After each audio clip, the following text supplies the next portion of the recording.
قدرمنو لیدونکو سلام، وخت مو په خیر. پام وکړئ د افغانستان سیمې او نړۍ تازه خبرونو ته له مینه یوټیوب چینل څخه.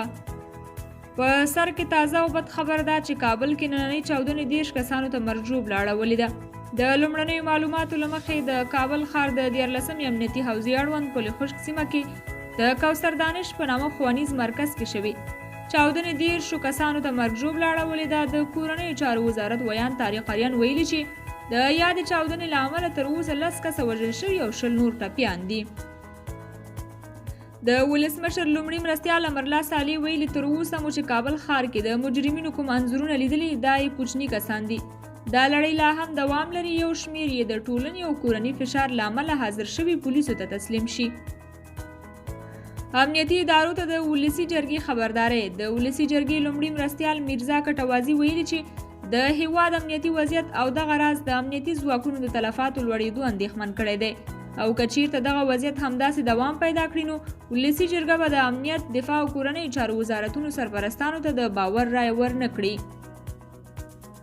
افغان حکومت وايي طالبانو په نیمروز کې پر کمال خان بندر برید کړی دی. د عامه ساتنې د ملي تصدیې ادارې ویان ضیا ودان رسنیو ته ویلي چې وسلوالو طالبانو د کمال خان بند پر امنیتي پوستو بریدونه کړي او 6 سرتیري یې وژلي دي. د پاکستان لومړي وزیر یو ځل بیا ویلي چې د افغانستان سولې د ټولې سیمې د پرمختګ لپاره مهمه ده. د پاکستان لومړي وزیر عمران خان د ولسي جرګې له مشر میر رحمان رحماني سره د لیدنې پر مهال ویلي چې پاکستان له افغان سولې سره بشپړه همکاري کوي او تمه لري چې په دغه هیواد کې روانه خونړۍ جګړه ژر تر ژره پای ته ورسیږي. د افغانستان د سوداګرۍ خونې چارواکي وایي چې له قرنطین وروسته پروازونه زیات شوي او د روان لمریز کال له پیله تر اوسه 4,000 ټنه وچې او تازه میوې بهر ته صادر شوي دي. چارواکي وایي چې د هوایي دهلیزونو له لارې د پام وړ صادرات زیات شوي. کورنیو چارو وزارت وایي چې طالبانو په تیره یوه اونۍ کې 188 ملکي وګړو ته مرجوب لاړولې ده. د یاد وزارت ویان طارق اریان ویلي چې په تیره یوه اونۍ کې طالبانو 356 یلغریز بریدونه کړي او له امله یې د ښځو او ماشومانو په ګډون 50 لوسي وګړي وژل شوي او 140 نور ټپیان شوي دي. مالی وزارت وایي په تیرو 2 اونیو کې 8 میلیارډ 918 میلیونه افغاني عواید راټول شوي چې له ډلې یې 2 میلیارډ 540 میلیونه مالیاتي عواید، 1 میلیارډ 520 میلیونه غیر مالیاتي عواید او 3 میلیارډ 830 میلیونه ګمرکي عواید او 808 میلیونه له مصروفیتونو څخه دي. د یاد وزارت د معلوماتو له مخې د روان مالی کال له پیل څخه تر اوسه 115 میلیارډ 918 میلیونه افغاني عواید راټول شوي دي.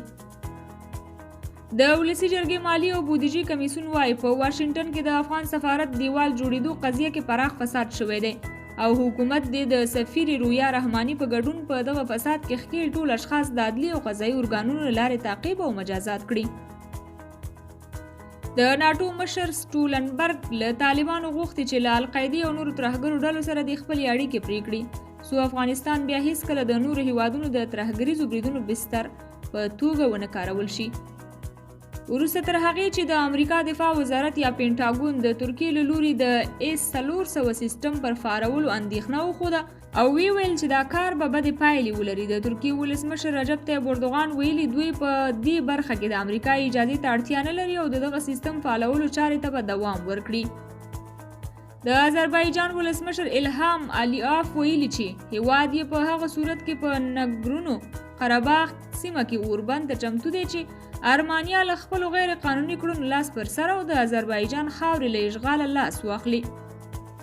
ګرانو کتونکو دا د دې مهال مهم خبرونه. تر بیا نور خبرونه په پاک خدای سپارم. د الله پامان.